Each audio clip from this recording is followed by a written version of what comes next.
c'est drôle, quoi. C'est vraiment très, très drôle.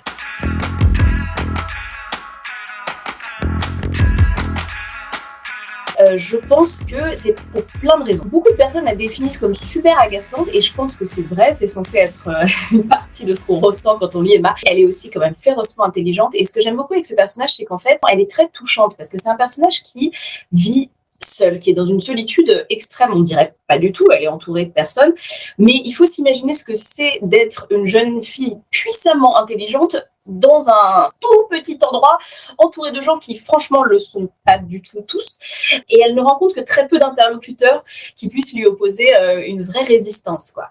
Et en fait, ce sentiment de solitude explique beaucoup de l'agacement qu'elle peut générer, parce qu'on peut s'énerver, qu'elle ait le côté comme ça, enfant précoce chouchouté, etc.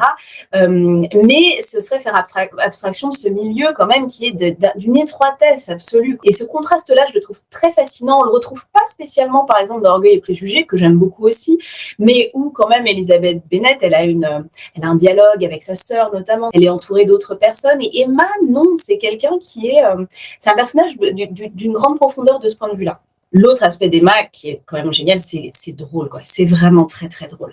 On a des passages absolument légendaires avec des personnages comme Mrs. Elton, qui est hyper drôle, hyper exaspérante aussi. Il y a toute une galerie de personnages hyper drôles. Et puis enfin, un truc avec Emma qui n'arrive pas vraiment dans les autres Austen, c'est que c'est une enquête policière. En fait, c'est un roman où il y a un mystère qu'on ne découvre qu'à la fin, donc je vais pas vous le spoiler. Ce qui est assez malin, c'est que on se dit pas forcément qu'il y a un secret, parce que c'est pas présenté comme un whodunit. On pourrait tout à fait, comme Emma, se dire, bon, bah voilà, c'est entre guillemets juste une romance. Et en fait, non, il y a quelque chose derrière.